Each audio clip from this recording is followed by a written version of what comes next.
네, 안녕하십니까. 김 의원입니다. 오랜만에 또 인사드리게 됐네요. 네, 그래도 영상은 꾸준히 올라가고 있으니까, 예, 좀 시청들 많이 해주시고, 또 많이 좀 알려주세요. 제가 늘 얘기해 드리잖아요. 이게 뭐에 쓰는 손가락이라고요? 네, 좋아요, 구독 누를 때 쓰시는 거고요. 자, 오늘 제가 좀 소개해 드릴 내용은, 어린이집 선생님께서 질문을 좀 주셨는데, 다른 분들도 아마 좀 이런 비슷한 경험들이 있으실 것 같아서 제가 좀 도움이 됐으면 하는 마음에 일부 내용을 조금 가지고 좀 말씀을 드리고자 합니다. 5세 남자아이고요.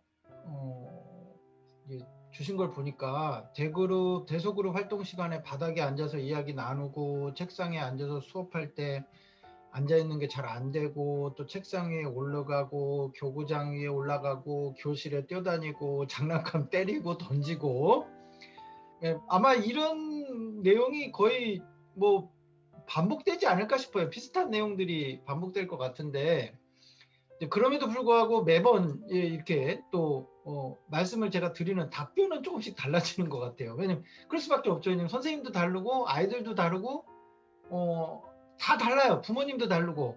그래서 이런 보이는 어떤 현상은 비슷해도 우리가 이걸 접근하는 방법은 다 달라질 수밖에 없어요. 근데 특히 지금 요번 그 사연의 핵심은 뭐냐면 이제 선생님이 좀 써보신 방법들이 있단 말이에요. 그러니까 아마 대략 선생님들이 생각하실 수 있는 방법들, 그리고 제 영상을 보셨으면 아마 이런 방법들 다 써보셨을 겁니다.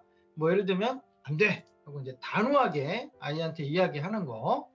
그 다음에 이렇게 하면 우리 될까 안 될까. 이제 물론 선생님들이 상호작용하는 방법을 많이들 배우셔서 오픈형 질문을 많이 써야 된다 이렇게 우리 배우시잖아요. 그런데도 불구하고 아마 제 솔루션을 조금 접하신 선생님들은 이제 과학적 훈육법에서 방법을 알려줄 때는 이제 될까 안 될까 이제 이렇게 예스와 노의 형태로 물어봐야 된다는 거 제가 앞전에 아마 영상에서 좀 많이 설명 좀 드렸었고요. 그 다음에 이제 우리가 생각하는 의자라는 것을 써볼 수 있죠. 맞아요. 생각하는 의자도 있긴 한데 이게 지금 어린이집에서는 그다지 저는 좀 권해드리는 방식은 아니에요. 왜냐하면 이게 자칫 오해를 받을 수가 있어서 이런 생각하는 의자를 쓰실 때는 반드시 원장님이나 부모님의 동의가 또 있으셔야 될 거예요. 안 그러면 선생님들이 그냥 이런 방법은 쓰기는 쉽지 않습니다. 일단 저도 권해드리지 않고요. 만약에 생각하는 의자를 꼭 써야겠다라고 생각하시면 저와 같은 전문가한테 의뢰를 하시거나, 왜냐면 이게 생각하는 의자도요 프로세스가 있어요. 매뉴얼이 있어요. 매뉴얼대로 하셔야 돼요. 그래서 그냥 막 무턱대고 앉아놓는다고 해서 이게 되는 게 아닙니다. 그 다음에 이제 잘 앉아있는 아이들은 칭찬을 하고, 그 다음에 좀 돌아다니고 막 난장치는 아이들한테는 이제 관심을 주지 않는 거, 제 앞전 영상에도 한번 소개를 해드렸던 방법이고, 행동과학에서는 이제 차별과학 기법이라는 게 있어요. 실제로 이게 네이밍이 붙어있는 그 기법이긴 한데, 그 다음에 이제 이렇게 껴안고 지금 우리 유튜브나 영상 같은 거 좀 보셔가지고 아이 이렇게 막 껴안고 앉아서 움직이지 못하게 할 수도 있고, 아니면 이제 이렇게 붙잡아 놓은 상태에서 뭔가 이야기를 나눈다든가 할 수 있는데, 선생님들이 아마 제가 여기서 제시한 거 0번부터 4번까지 방법을 다 좀 활용하시는 선생님들도 계실 거고, 또 혹은 이 중에서 뭐 한두 가지 써보시는 선생님들도 계실 거고, 근데 이제 선생님들 나름대로 막 이런저런 뭐 어디서 이제 본 방법들을 이제 활용하시는데, 이게 아마 잘 안 될 가능성이 되게 높아요. 왜 안 되냐고요? 일단은 이거 하나하나를요 사용을 하실 때는 방법과 절차에 맞춰서 해야 되는데, 그냥 사용해 갖고는 잘 안 되고 오히려 아이들한테 행동을 강화시킬 가능성이 되게 높아요. 그래서 첫 번째는 뭐다? 절차와 순서에 맞춰서 매뉴얼대로 해야 된다. 그래서 필요하면 부모님께도 말씀드려서 오해가 없게 사전에 동의도 받아야 되고요. 또 이거를 할 때는 반드시 스텝 1에서는 이렇게, 스텝 2에서는 이렇게, 스텝 3에서는 이렇게 해서 아이한테 딱딱딱 그 방법에 맞춰서 말씀을 하셔야 돼요. 선생님들이 이 방법을 이런저런 방법을 쓰는데도 아이가 다 잘 안 된다라고 생각할 때 일단 크게 두 가지로 좀 생각해 볼 수가 있을 것 같습니다. 첫 번째는 요 방법을 정확하게 구사하고 있는가가 첫 번째 관건이 될 것 같아요. 그러니까 정확하게 요걸 구사를 못하면은 아이의 행동이 강화될 수 있다. 그다음 두 번째는 이제 여기에 없는 어떤 다른 방법으로 좀 접근해 봐야 될 가능성도 있어요.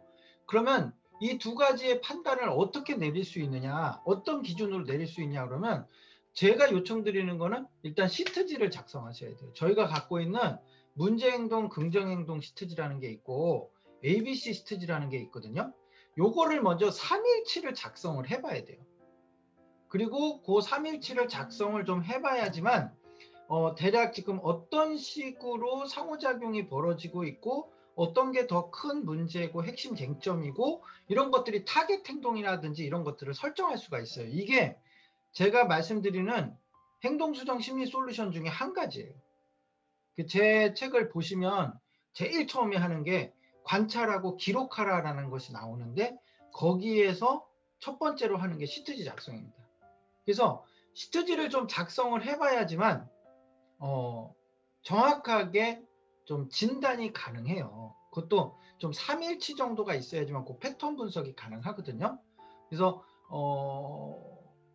만약 정말 꼭 지금 요 사례는 제 생각에는 그래서 먼저 시트지 작성이 조금 먼저일 것 같아서 일단 좀 시트지를 좀 작성해 보시라고 말씀을 드리고 싶고요. 관련해서 그런 자세한 정보들, 그러니까 시트지가 필요하신 선생님들, 그 다음에 그 시트지를 어떻게 작성하면 좋을지 또 제가 영상을 좀 만들어 놓은 게 있어요. 그래서 필요하시면 그런 걸 좀 보내드리고 그걸 저희 쪽 연구소로 보내주셔야지만 제가 어떤 식으로 접근하면 좋을지에 대한 것을 좀 말씀드릴 수 있을 것 같아요. 그래서 오늘은 좀 답답하시죠? 요거까지 딱 얘기했으면 뭐 이렇게 하면 좋은데 이런 방법을 딱 써봐라 이렇게 말을 했으면은 이게 딱 좋을 것 같은데 요거는 조금 더 관찰과 기록이 필요한 단계예요. 예. 왜냐하면 선생님이 여러 가지 방법을 구사를 해보고 사용했는데도 불구하고 이것이 뭔가 문제가 잘 해소가 안 되고 있다라고 한다면 일단 그 상황에서 한 걸음 떨어져서 그 상황을 좀 지켜볼 필요가 있다. 그런데 지켜보는 것만 갖고는 안 되고 관찰과 기록이 반드시 필요하다는 거죠. 네, 그래서 조금 속 시원한 답변이 안 됐을지도 모르겠습니다만은 일단 제 말씀을 좀 한번 참고해 보셔서 시트지를 한번 작성해 보셨으면 좋겠고 그 시트지는 저희 연구소에서 갖고 있으니까 저희 연구소로 요청하시면 돼요. 이메일 보내시거나 밑에 댓글 달아주시거나 그러면 이제 그거 보고 관련해서 시트지 보내드리고 그 다음에 어떻게 하면 우리가 해결책을 찾아 나갈 수 있을지에 대해서 말씀을 드릴 수 있을 것 같습니다. 오늘은 조금 바빠서 여기까지만 말씀드릴게요.